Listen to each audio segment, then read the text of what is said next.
Madame, Monsieur, bonsoir et bienvenue à votre magazine Ça fait l'actualité. Beaucoup d'enfants atteints de paralysie cérébrale sont malheureusement stigmatisés. Enfants serpents, par exemple, même qualifiés de génies. Malheureusement, avec les pesanteurs culturelles et les mentalités, certains préconisent même qu'il va falloir accompagner cet enfant, qu'il reparte. Autrement dit, certains préconisent comme solution la mort, c'est-à-dire tuer cet enfant. Alors, qu'est-ce que la paralysie cérébrale? Quelles sont les causes de la paralysie cérébrale? Quelles en sont les conséquences? Conséquences pour les enfants, conséquences pour la famille, spécifiquement pour la mère. Quel avenir, quel encadrement pour ces enfants en Côte d'Ivoire? Et ça fait l'actualité.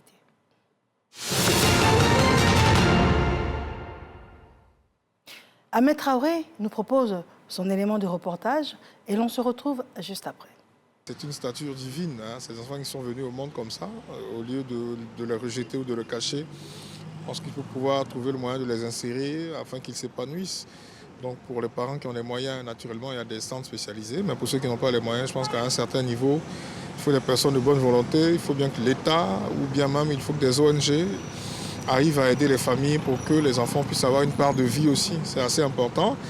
Et puis, on ne cessera jamais de le dire, dans certaines contrées avec des pesanteurs, on se dit que ces enfants-là apportent le malheur et tout. Ce ne sont que des préjugés. Donc, je pense qu'il faut élever le niveau et puis à ce niveau-là, il faut sensibiliser. Ce que l'État doit faire pour eux, c'est de créer au moins une maison, une grande maison pour eux, où on les rassemble tous. Des gens qui s'occupent d'eux, les femmes, les sages-femmes, les trucs, qui s'occupent d'eux régulièrement, la nourriture, plus d'amour, les jeux, on voit un peu les artistes. En effet, ils ont besoin de beaucoup d'amour. On ne doit pas les laisser comme ça, c'est pas bon, ça risque de jouer encore, ça risque d'aggraver encore plus la situation. Dans la société, ils ne sont pas comme les autres enfants. Donc par moment, on a tendance à les rejeter. Donc pour moi, ceux dont ils ont le plus besoin, c'est de les aimer, de les prendre comme les autres enfants, parce qu'ils n'ont pas demandé à naître comme ça. Pour notre part, ce qu'on fait le plus souvent, on organise des journées pour ces enfants et puis on les invite, on prend soin d'eux. On organise des jeux pour eux, pour qu'ils jouent ensemble avec les autres enfants. Parce que par moments, ils sont isolés. Le gouvernement doit les prendre en charge, sincèrement, pour les assister, permettre à ce que ces enfants sentent que vraiment ils sont existants aussi. Parce que ce n'est pas de leur faute, ils sont déjà malades. L'enfant, soit qu'il soit handicapé ou normal, on l'appelle Dieu donné. Donc il faut les gens pour les accompagner. Je pense que tous ces enfants ils devaient être recrutés et recensés et les accompagner, les prendre en compte. On ne peut pas les rejeter. Ce sont les enfants, la priorité, la première nécessité, ce sont eux. De retour en studio, je vous présente nos différents invités. Docteur Gogo Mélissa, bonsoir docteur. Bonsoir. Vous êtes kinésithérapeute. Exactement. Merci d'avoir accepté notre invitation.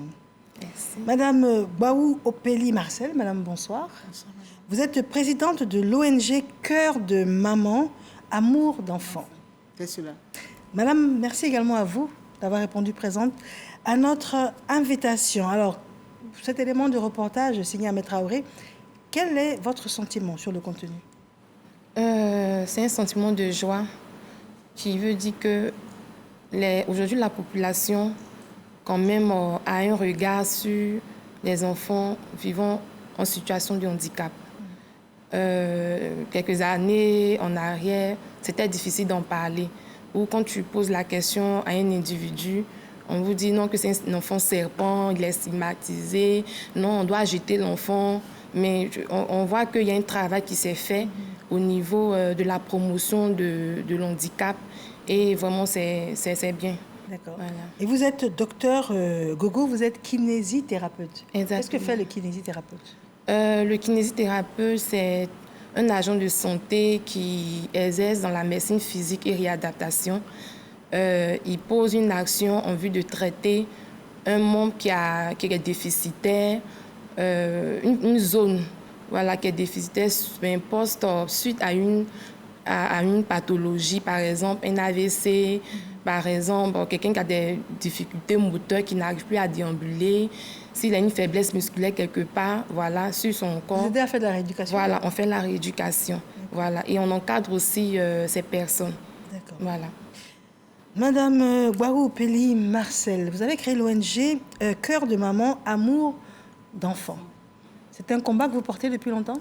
Oui, depuis 8 ans que nous le portons. Depuis près de 4 ans que cela existe sur le terrain ici. Et c'est dû au fait d'un vécu. Je suis mère d'un enfant atteint de paralysie cérébrale qui a aujourd'hui 8 ans. D'accord. Alors, pour bien comprendre, quand on dit paralysie cérébrale, est-ce que, par exemple, on parle d'un enfant trisomique? Est-ce que, ou bien c'est beaucoup plus spécifique? Un enfant IMC, infirmité motrice cérébrale, c'est vraiment spécifique.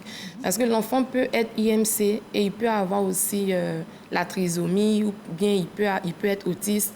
Mais un enfant autiste ne peut pas être un enfant IMC ou un enfant trisomique ne peut pas être un enfant IMC. Donc, c'est vraiment 2 catégories différentes. Voilà.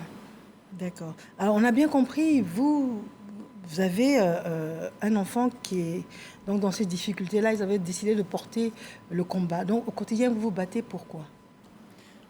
Je me bats pour que moi, mon époux et tous nos collaborateurs, c'est le moment, on se bat pour que la paralysie cérébrale, l'IMC, l'infirmité motrice cérébrale, soit connue ici en Côte d'Ivoire. On se bat pour que les populations arrêtent de stigmatiser, de mépriser, de tuer et d'humilier, comme vous l'avez si bien dans votre introduction, ces enfants-là. On se bat aussi pour que les autorités administratives et politiques puissent avoir un regard sur la prise en charge qui est coûteuse et très, très difficile. D'accord. Alors, la paralysie cérébrale, qu'est-ce que ça veut dire? D'accord. Quand on parle de paralysie, déjà, c'est une incapacité. Voilà. Et quand on parle de cérébral, c'est déjà le cerveau. Tout ce qui est système nerveux. Donc, on peut définir tout simplement une incapacité au développement du cerveau normal. C'est une anomalie qui impacte le développement normal, le processus normal que le cerveau doit suivre. D'accord. Voilà. Alors, comment ça se manifeste? Alors, vous vivez ce problème au quotidien. Alors, comment ça se manifeste un enfant qui a une paralysie cérébrale? C'est un enfant qui a des difficultés à faire tout ce qui est moteur. Voilà. Il peut avoir du mal à tenir la tête, il peut avoir du mal à s'asseoir, il peut avoir du mal à tenir les objets, il peut avoir du mal à parler, à marcher. Dans le cas de mon fils, il ne tient ni la tête, il ne parle pas, il ne s'assoit pas, il ne marche pas. Il est carrément alité. Il a quel âge? Il a 8 ans. Tout ce qu'il sait faire, c'est sourire, et un très beau sourire aussi. D'accord. On imagine bien. Voilà, donc ce sont des enfants qui ne peuvent rien faire de leur âge. Normalement, un enfant de 4 mois, il peut commencer déjà à s'asseoir sur les pieds de sa maman. Mais quand un enfant a IMC, infirmité motrice cérébrale, c'est difficile. C'est difficile de pouvoir s'asseoir. Même de tenir la tête, même ça, souvent c'est quasiment impossible. C'est cette réalité-là qu'ils vivent au quotidien. D'accord. Et pourquoi est-ce que, malheureusement, des enfants se retrouvent dans cette situation? Quels sont les facteurs? Il y a plusieurs facteurs, il y a plusieurs causes, mais on ne va pas prendre le mot pourquoi. Parce qu'il y a le suivi au niveau des CPN, des consultations prénatales. Les mamans suivent souvent correctement les consultations. Mais à l'accouchement, l'enfant peut manquer d'oxygène ou il peut avoir un déficit en acide folique, voilà, qui est la vitamine B, plus précisément la vitamine B9. Et l'enfant peut avoir aussi une infection aux 5 jours, 4 jours après l'accouchement postnatal. L'enfant peut avoir une infection, que ce soit la méningite, que ce soit l'ictère néonatal. Donc, il y a tous ces éléments environnementaux-là et qui favorisent la paralysie. C'est ce qu'on dit, c'est congénital, puisque c'est après la naissance que on remarque les signes. Parce que dans le ventre de la mère, on ne peut pas remarquer ces signes. Même à l'échographie, c'est difficile. Donc, du coup, c'est quand l'enfant, après les 4 jours de naissance, où l'enfant a 1 semaine, vous allez voir, généralement, on fait des contrôles. Après 4 jours, ou 5 jours, on va chez le pédiatre pour voir est-ce que l'enfant émet déjà certains signes, est-ce qu'il est normal, entre parenthèses. Donc, c'est important que les mamans suivent ces différentes prescriptions des différents pédiatres et des néonates. D'accord. Voilà. Donc, comment est-ce qu'on qualifie cette paralysie du cerveau? C'est un accident ou bien c'est une pathologie? C'est une pathologie, mais quand on dit accident, puisque c'est au niveau du cerveau, il y a une désorganisation du cerveau qui arrive brusquement. Voilà. Donc, c'est cette désorganisation en griffe qu'on a nommé accident. Voilà, soit accident cérébral ou infirmité moteur cérébrale. Puisque après cela, il y a des troubles moteurs. C'est les troubles moteurs qui sont vraiment connus d'abord. L'enfant ne tient pas la tête, comme Maman Gbaou l'a dit. L'enfant ne tient pas le tronc. Il n'arrive pas à faire des signes des membres supérieurs des mains. Les différents réflexes qu'un nouveau-né doit avoir, il ne sourit pas, le regard est vague.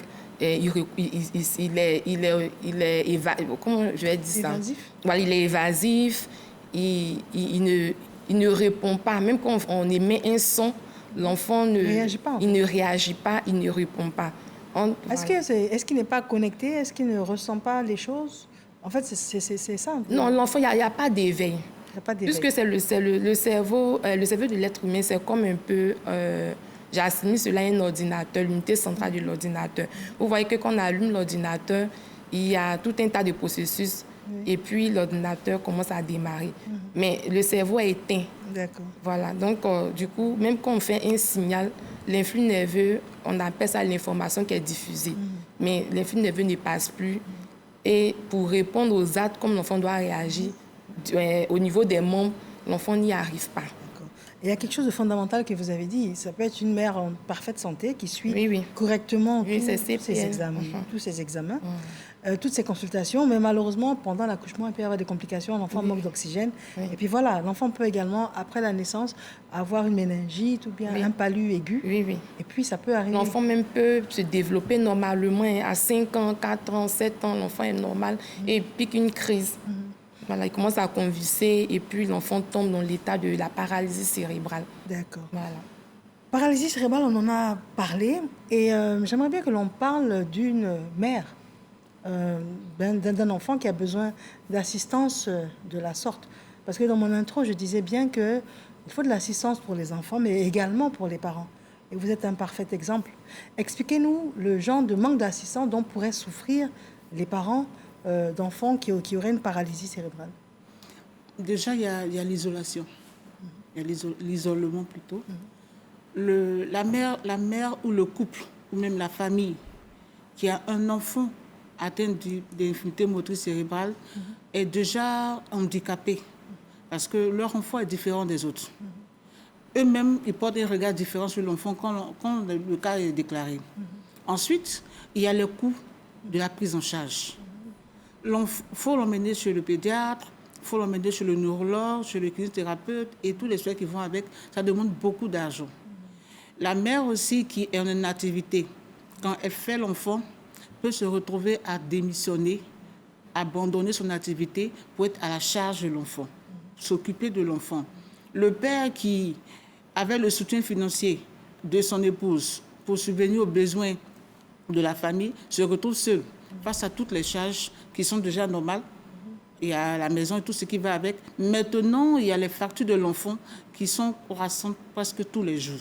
Les factures? Les factures, parce que chaque spécialiste a sa facture. Et chaque spécialiste a son ordonnance. Donc tout cela devient beaucoup plus pour le père qui peut ne pas supporter et s'enfuir. Alors quel genre de... Donc ça veut dire que malheureusement, la femme malheureusement est toute seule, parce que des fois le père démissionne, des fois elle ne démissionne pas aussi. Mais elle est obligée de laisser tomber son travail pour s'occuper. Et pourtant en Afrique, on a beaucoup d'assistance, le personnel et tout. Non, pas vraiment. En Afrique, ici, il n'y a pas d'assistance en tant que telle. C'est-à-dire que si vous avez dans votre famille des personnes vous avez cette chance d'avoir des gens qui vous accompagnent, d'être là pour garder votre enfant, vous continuez votre vie plus ou moins normalement.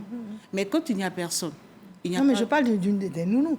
Je veux dire, si l'enfant est exactement comme les autres, n'a pas besoin de plus d'assistance, dans les foyers, il y a au moins une, des fois deux, des fois trois nounous. Est-ce que la nounou ne peut pas par moment prendre le relais pour libérer la mère? Nous avons des familles où chaque jour les nounous s'en vont. D'accord. Et on a, en moins de 3 mois, il peut se passer 5 nounous dans une maison. Parce que la nounou aussi, quand elle vient, elle a son a priori. L'information qu'on lui a donnée depuis elle était petite, c'est que ce genre d'enfants sont des enfants serpents, sont des enfants de malheur. S'occuper d'eux, c'est se maudire soi-même. Donc quand elle vient dans la maison... Il y a de lourdes pesanteurs, des préjugés. Quand elle se rend compte que c'est cet enfant-là, c'est pas évident qu'elle reste. Souvent, la nounou accepte l'enfant, mais c'est l'entourage maintenant qui devient une pression. Ils font de l'influence sur cette nounou-là qui, au final, a peur et s'en va. Donc, de fil en aiguille, la population, la société qui est autour de cette famille-là peut être un point de pic très néfaste pour...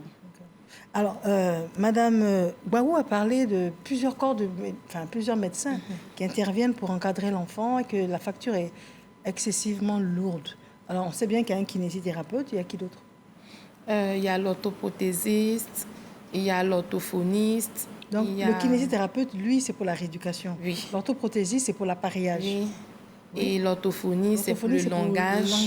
Le langage, l'audition également. Et puis, travailler la concentration de l'enfant. Il y a le médecin en psychomotricité, mais bon, en Côte d'Ivoire, il n'y en a pas. Je ne sais pas, hein, mais je n'ai pas encore rencontré de psychomotricien. Il y a l'ergothérapeute. L'ergothérapeute, il fait quoi? L'ergothérapeute, c'est lui qui va à la maison et dit aux parents, vous pouvez faire comme ça. Si l'enfant n'arrive pas à manger, il essaie d'adapter un peu l'environnement de l'enfant. Voilà, c'est comme l'hygiène, il tape beaucoup sur l'hygiène alimentaire, l'hygiène sociale, environnementale de l'enfant. Il y a le médecin pédiatre, il y a le neuropédiatre, il y a le chirurgien orthopédique. Si les parents ont les moyens et qu'il y a une rétraction quelque part des tendons, on peut faire une chirurgie plastique. Voilà, souvent, il y a des parents qui ont les moyens qui vont en Turquie pour le faire. Voilà. Alors, donc, c'est vraiment une panoplie. Le schéma de figure où le parent a beaucoup d'argent, ou bien, par la grâce de Dieu, le parent arrive à fédérer tous ces médecins autour de l'enfant. Est-ce qu'à un moment donné, avec le meilleur suivi possible, il y a des chances que l'enfant soit entre griffes exactement comme les autres? En conclusion. Oui, il y a 2 cas. Oui. Comme j'ai dit, ça dépend de la précocité de la prise en charge.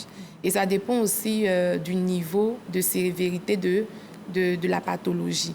Voilà, parce qu'il y a l'IMC qui n'est pas sévère, il y a l'INC qui est sévère. Mais c'est en fonction de l'évolution de l'enfant qu'on arrive à constater les signes.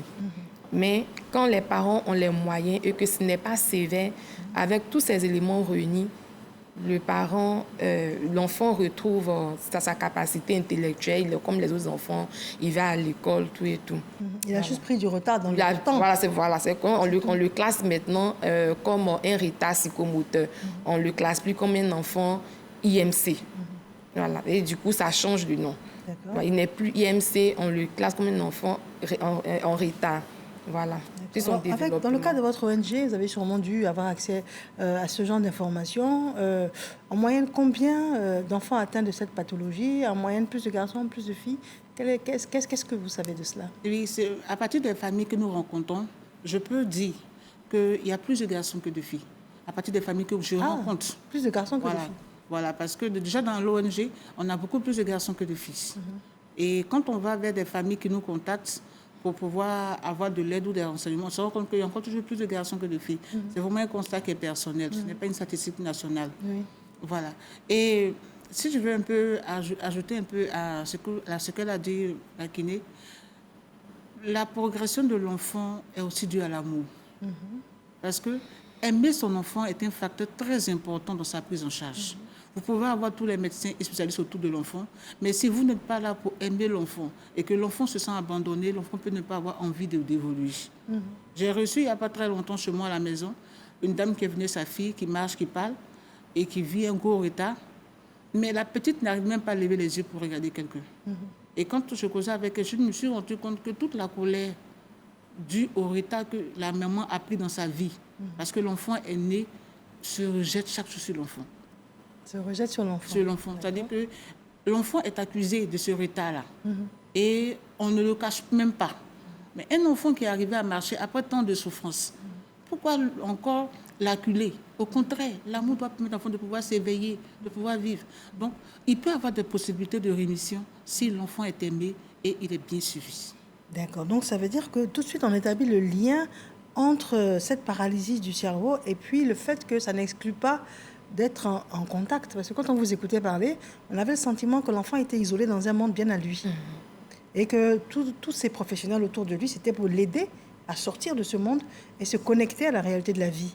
Mais à vous entendre parler, on a le sentiment que l'enfant ressent quand il y a un vide, quand il y a une angoisse des parents ou quand il y a une culpabilité qu'on veut lui faire porter. C'est cela. Et l'enfant le ressent. Il le ressent et il le vit au quotidien. Dans une maison où il n'y a pas de paix, l'enfant, il rétrograde. Il peut être constamment malade juste parce que ses parents ne s'entendent pas. Il se dispute chaque jour sur ses factures. Il l'entend. Il ne parle pas, mais il l'entend, il le sent. Quand la mère est énervée et qu'elle vient donner à manger, il le sent. Il y a des moments, même mon fils refuse de manger juste parce que moi, je suis pas de mauvaise humeur. Il refuse d'ouvrir sa bouche. Mais quel genre de communication vous avez avec lui, votre fils? Avec mon fils comme ça, il comprend, il entend, mais il ne parle pas. Et on a développé une communication du sourire. Quand il est l'heure de manger, que tu lui dis que « Ah, Boyard, tu vas manger », il sourit.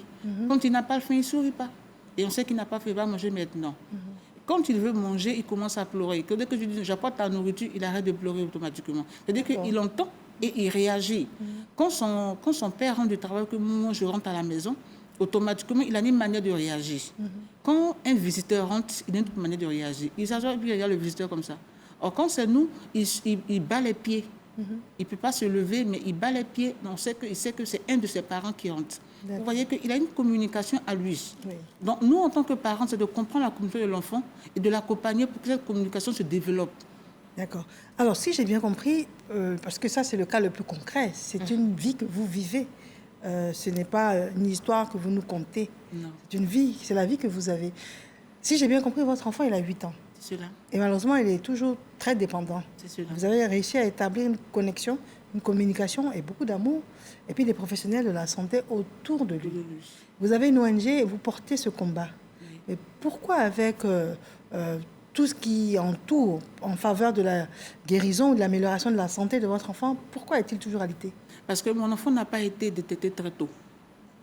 Le médecin qui m'a parlé de la paralysie cérébrale, de l'infirmité de mon enfant, il m'a dit, madame, si votre fils avait été détecté très tôt, il serait dans un meilleur état. J'ai pleuré ce jour-là. Parce que quand j'ai remarqué qu'il ne tenait pas la tête, quand j'ai remarqué qu'il commençait à faire des crises d'épilepsie, j'ai commencé à courir chez les médecins. J'ai fait le tour des pédiatres, j'ai fait le tour de plusieurs médecins, mais aucun n'a posé un diagnostic. Jusqu'à ce qu'il ait presque 1 an. Et à ce moment-là, il a fait tellement de crises que son cerveau était beaucoup atteint. Son cerveau a été très touché. D'accord. Et quand on rencontrait ce médecin qui nous a posé le diagnostic, il nous a aidés à le relever, mais ça a pris plusieurs années avant d'attendre. Aujourd'hui, si mon enfant sourit, c'est un miracle, madame. Avant, l'enfant était vide. Comme elle a dit dans son explication, il était vide du regard. L'enfant était à l'hôpital 3 fois par semaine. On partait tout le temps, parce qu'il chauffait jusqu'à 40-45 degrés. 45 degrés. Un enfant? Oui. Wow. Parce qu'on ne savait pas ce qu'il avait, on ne savait pas comment le prendre. Il fait des crises pas possibles. Il ne mangeait pas, il ne se nourrissait pas. Mon fils pouvait prendre juste une cuillère de nourriture pour une 24 heures. Il était tout petit pour un enfant qui était peut-être 4 ans. Mais aujourd'hui, c'est un enfant épanoui, qui sourit, qui réagit bien aux personnes. Et puis, bon. D'accord. Alors aujourd'hui, oui, me voilà qui reprend le mot aujourd'hui. On est malheureusement quasiment au terme. Parce que j'aimerais savoir quel genre d'accompagnement vous espérez et de qui? Parce qu'on a tous tendance à dire l'État, l'État, l'État. Est-ce que c'est votre sentiment aujourd'hui? Est-ce que l'État, qu'est-ce que le ministère de la Santé fait, par exemple, pour les enfants qui ont donc une paralysie cérébrale? Qu'est-ce que vous souhaitez? Qu'est-ce que vous attendez? Est-ce que c'est l'État ou est-ce que c'est le regard de la société? Est-ce qu'il y a des actions à mener en dehors de l'État? Je commence par vous, madame. Moi, je dis toujours, l'État, c'est nous-mêmes. L'État, c'est la population. Ça commence déjà par nous. Et si les autorités compétentes, les ministères, surtout le ministère de la Santé, la famille, de l'enfance, souhaiteraient avec un piloté accompagner les personnes vivant dans cette situation, c'est aussi la bienvenue. Mais est-ce qu'il y a des prises en charge au stade actuel? Il n'y a pas de prise en charge gratuite, tout aux frais des parents. Okay. Voilà, tout aux frais des parents. Ça dépend du spécialiste qui reçoit. Si le spécialiste voit que c'est un cas social, lui, à son niveau. Ça dépend de vraiment... Il n'y a pas de prise en charge officielle de l'État. Il n'y a pas de prise en charge officielle de l'État. Vous n'avez pas eu à avoir accès ni recours à des prises en charge? Il n'y en a pas. D'accord. Donc aujourd'hui, c'est vraiment un cri de cœur, voilà, d'octroyer véritablement ces prises en charge et puis le reste va suivre. Voilà. D'accord. C'est un peu mon plaidoyer. D'accord. Vous, c'est beaucoup plus qu'il y ait une prise en charge, mais une solidarité également au niveau des corps,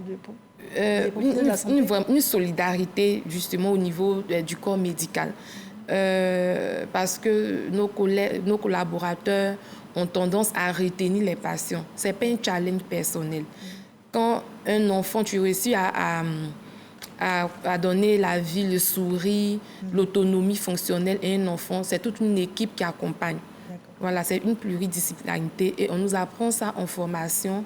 Voilà, donc c'est vraiment un cri de cœur aux collaborateurs, depuis les professeurs en neurochirurgie jusqu'aux kinésithérapeutes, à la sage-femme, à tout le corps obstétrical, de vraiment d'alléger, de faire comprendre aux parents, d'intensifier les soins pour que les enfants soient mieux suivis et de prendre ça de façon précoce. Très bien. Voilà. Merci pour votre dernier mot. Madame Gbaou, 6 octobre, est-ce une date ou ce n'est pas la date en commémoration en ce qui concerne la paralysie cérébrale? Le 6 octobre, c'est la date que nous, on s'est choisi, mais avec plusieurs autres pays, l'Australie, le Canada, vraiment plusieurs pays qui fêtent l'infirmité motrice cérébrale à cette date-là. D'une date où nous, on sensibilise. On fait les marchés, on fait les hôpitaux pour que les gens apprennent, pour que les gens s'identifient. Moi, j'ai 2 enfants. Le deuxième, quand il est né, il a présenté les mêmes signes que le premier. Mais parce que j'avais la connaissance déjà du premier, j'ai su le prendre en charge tôt et il va très bien, il va à l'école. Si j'avais cette connaissance avant la naissance de mon premier, sûrement qu'il ne serait pas à cet état-là. Puisqu'il n'est pas né avec la paralysie, il l'a eu après. Ça va faire une crise. Donc, c'est dit que si la population connaît ce que c'est que l'infirmité motrice cérébrale, a des informations précises dessus, quand un enfant fait une crise, on sait comment l'orienter ou l'orienter. Deuxièmement... Vous allez conclure avec, on est déjà hors temps. D'accord. Nous voulons dire que nous attendons premièrement que les mères soient engagées. Une mère ne doit pas confier la vie de son enfant à des étrangers ou à une famille. Deuxièmement, que les pères soient responsables. Quand une mère met un enfant au monde, c'est à partir de 2 personnes. Donc que les pères restent auprès des femmes.